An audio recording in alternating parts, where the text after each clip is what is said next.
The Pharaoh is dead, and the people of Egypt, Canaan, the Hittite Empire cry out for a new leader. Many desire the power of the throne, but the path to becoming Pharaoh is a perilous one. As the leader of these great nations, you must overcome societal collapse, face natural disasters, and fight to protect your people against invaders from far-off lands. So there we go, the leaks have been officially confirmed. The next Total War game in the series is going to be Total War Pharaoh, and it's due for release this October. So I know some people will be thinking, hang on, I thought, they'd do a Medieval 3 on Empire 2 next. I don't think that Total War Pharaoh is the next big historical title. From what I'm aware of, this is being made by the CA Sophia team, which previously made Total War Saga Troy. Interestingly, Pharaoh doesn't have the Saga title attached to it, so my thinking is that this is more akin to the likes of Napoleon Total War or Attila, kind of those standalone games, but with a slightly more specific focus, but not necessarily the full narrower focus that we've seen in Saga games. It's all a bit confusing. I mean, maybe they've decided to just ditch the Saga branding. I think it was always a bit of a confusing kind of branding exercise, but I think in recent releases, at least this gave us some kind of way of tempering our expectations or knowing roughly what to expect in terms of scope and scale. So we have no idea about that. I believe this is a purely historical title, although with the setting of ancient Egypt, perhaps they will take some liberties. Perhaps if you, I don't know, if there's like a religion system with offerings to the gods, obviously that's very prominent within ancient Egypt and would make sense for Pharaoh. As long as it's not too over the top, then I don't mind it. But I hope that this isn't kind of a hybrid mix. Don't want kind of warriors of Anubis spawning out of thin air, Ushabti style. Hopefully it's far more grounded and historical. Creative Assembly have released an FAQ blog post, which I will have linked in the description, and you can have a read through all the information I'm about to share with you guys. I'm going to go through it, give you guys my thoughts and impressions as we go through, and then a little summary at the end. But yeah, let's dive on in. So yeah, obviously release date, no specific date, but it says it will release in October of this year. Total War Pharaoh will immerse players in turbulent events of the Egyptian New Kingdom period, where they'll determine the fate of three great cultures as they fight for survival amid the cataclysmic Bronze Age collapse. I'm definitely getting, kind of Total War Attila vibes, because that was all about the, the collapse of the Roman empires and going into the Dark Ages, Attila sweeping on in. So I'm getting that similar sort of vibe from what they're describing here. The blog post says they've got lots to tell us about the game over the next few months. Hopefully we've got 5 months-ish until the supposed release. Keep an eye on pharaoh.totalwar.com for the latest news. Okay, or, subscribe to this channel and I'll be sure to update you guys as and when we know more. What is Total War Pharaoh? Total War Pharaoh is the newest entry in the award-winning Grand Strategy series from the developers at Creative Assembly. Experience ancient Egypt during the vibrant and tumultuous era of the Bronze Age collapse, and master dynamic real-time battles and turn-based empire management to rise above your adversaries to become Egypt's last great pharaoh. Yeah, I know nothing about this period, so feel free to let me know in the comment section if you are sort of versed in this period of history. I honestly didn't think we'd ever get a proper Bronze Age Total War. Kind of got elements of it in Total War Saga Troy. I didn't think we'd get it just because I thought we'd probably be limited with source material to kind of give authenticity and accuracy to it, but I guess not. I mean, there is a fair amount written about the period, and there's obviously a lot we do know, but yeah, I don't know. I just never thought they'd actually do a full Bronze Age one. I didn't think it would necessarily be the best fit, but I have been proved wrong there. I mean, how many of you actually were really surprised by, I guess, the leaks and obviously the trailer and the announcement today? Does this line up with some of you guys' expectations? Do you think eventually they would have covered this period? Let me know in the comments. Yes, when will Pharaoh be released? It says October. What playable factions will be available at launch? The base game contains 8 playable factions from 3 diverse cultures. We've got Egyptian, which features, and I'm probably going to butcher some names here, Ramesses, Seti, Talsret, and Amenes. We have the Canaanite factions, of Bay and Irsu, and the Hittite of Karunta, and I'm definitely going to mess this one up, Sapilulima. Okay. Anyone that can tell me anything about any of those characters, let me know. Where can I play Total War Pharaoh and how much does it cost? So it'll be released for PC on Steam and Epic. So it's not an Epic exclusive. It's on both Steam and Epic. 3 versions will be available at launch. And I'll go through the details of the different versions as well. Base game will be $49.99 in British pounds, or $59.99 US dollars, or $59.99 in euros. Deluxe edition, I won't go through all those prices. You can check them out on the blog post, and there's also a Dynasty edition. So that base game pricing, actually, that seems higher than what I would expect from like a Napoleon / Attila. But I don't know if they're, just increasing that in line with increased costs, or just because they think they can make more money, so they'll charge more for it. What is included in the Deluxe and Dynasty edition? So in addition to the base game, there are 2 digital bundles for Total War Pharaoh available to pre-order on Steam and Epic Games. The Deluxe edition contains the Total War Pharaoh base game, DLC Faction Pack 1, and a digital soundtrack. And the Dynasty edition contains Total War Pharaoh base game and DLC faction packs 1, 2, and 3, plus a DLC campaign pack and digital soundtrack. It says, compared to paying full price for each individual item, the Deluxe edition offers players a 10% discount, and the Dynasty edition offers a 25% discount. So the DLC packs will be released as part of a post-launch content roadmap. Details of this roadmap will be provided at a later date. Hopefully it doesn't take as long as it took to get the Warhammer 3 one.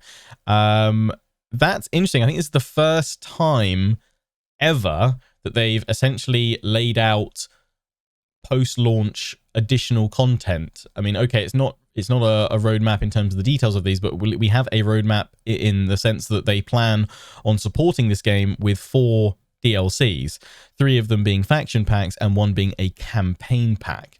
No idea really what a campaign pack would entail, and that immediately makes it seem, bigger than a saga. So hence, if sagas are still a thing, why they haven't included the title here. It seems potentially a bit more of a substantial entry into the series. Thoughts on Dynasty Edition from the off? They're essentially kind of giving you like a season pass almost. You can buy the game and then, have all the future DLC covered. I don't actually think that's necessarily a bad idea.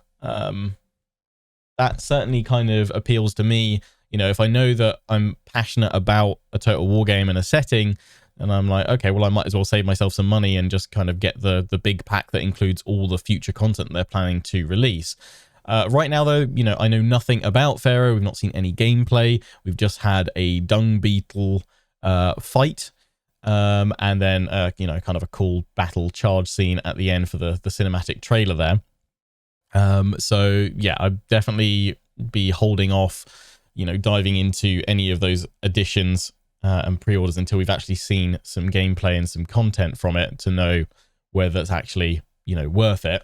I guess, though, by committing to the DLC plan like that, are they trying to avoid, I don't know, potential kind of Three Kingdoms issues where it was kind of hinted that there'd be additional DLC and then it was canned, and they've left that project and moved on to other things.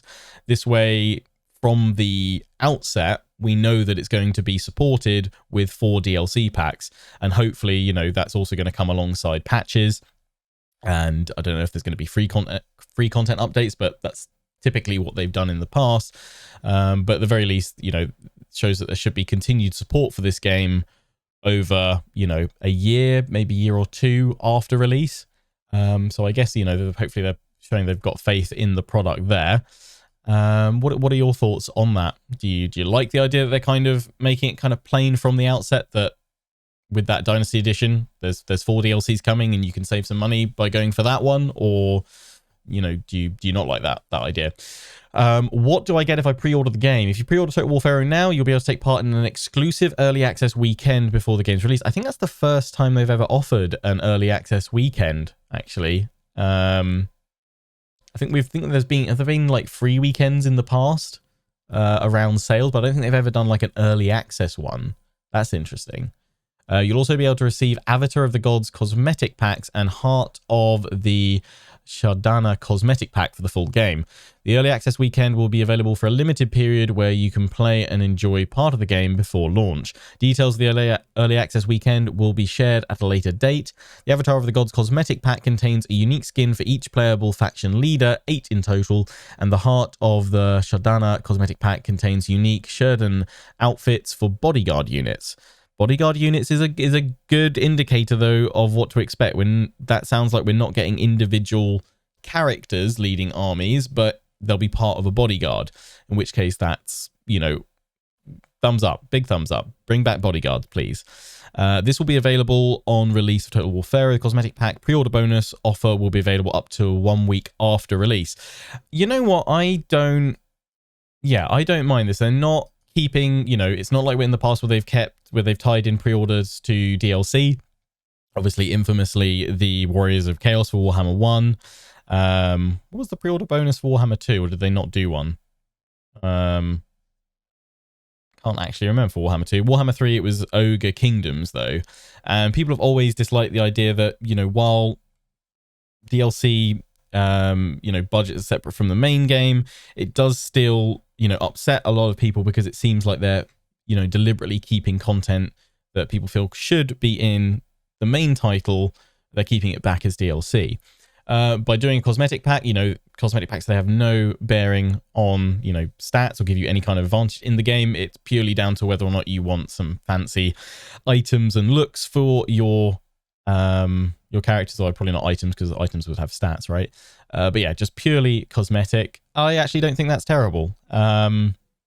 I don't know really how I feel about the idea of cosmetic packs becoming a thing in Total War, but seeing as it has no bearing and effect on, you know, giving you an advantage or anything like that, I don't think it's causing any harm. So it'll be interesting to see, you know, what you guys think about that as well. Early access weekend for a pre-order bonus, yeah, that's nice. Get to play it a little bit early. Yeah, I think that's probably one of the better pre-order bonuses that they've actually done in recent years. Will there be a physical edition? Yes, there'll be a physical edition, a physical standard edition available at select retailers that includes a digital code for Total War Pharaoh, the Avatar of the Gods cosmetic pack, and the Heart of the Shardana cosmetic pack, plus a printed double-sided poster, which looks like it'll be a campaign map, which at the moment, that is our first glimpse of the campaign. I'll try and get this image up on screen for you guys as well. So we can see Lower Egypt, Western Desert, Kush right to the south. Okay, interesting. So yeah, first little sneak peek of the map. But yeah, that's only the standard edition. The Dynasty edition is going to be the one that includes all those extra DLCs. It's going to be digital only. Physical edition will be released after the game's digital launch later this year and will be available at select retailers in Europe. Digital code is applicable for Steam only. What languages will Total War Pharaoh be available in? Text and subtitle will be available in English, French, Italian, German, Spanish, Czech, Polish, Turkish, Korean, Portuguese, Brazilian, simplified, and traditional Chinese. Full audio will be available in English, German, and Mandarin. Partial audio will be available in French, Italian, Spanish, and Polish. This is for the advisor only. Will the game have multiplayer support at launch? What about crossplay? Total War Pharaoh offers 2-player co-op and head-to-head mode. Steam and Epic users will have crossplay enabled. So yeah, that bit about multiplayer is obviously because Troy, that didn't come with multiplayer support at launch, if I'm not mistaken, or that it took a while for them to add that in, if I remember correctly. It seems ages ago now, thinking back to that. But yeah, so they made that clear. It's going to be in at launch, which is good. Crossplay is always good as well. Overall, you know what? I am quite surprised that this is the announcement, to be honest. Total War Pharaoh was not on my bingo card for Total War announces this year. I'm going to keep an open mind. You know, I've not seen any gameplay yet. So I'll wait until we see some gameplay. You know, hopefully there'll be an opportunity in the future to get hands-on as well and bring you guys some content too. So yeah, until then, yeah, fingers crossed. I mean, being made by the team at Sophia, they've, you know, definitely made a few titles now. They've definitely, you know, kind of settled into the Total War formula not always hit the nail on the head, but they've certainly brought in new mechanics, new systems, and kind of shown their own flair there. So yeah, I'm going to be cautiously optimistic. Wait and see more of Pharaoh, hopefully in the not too distant future.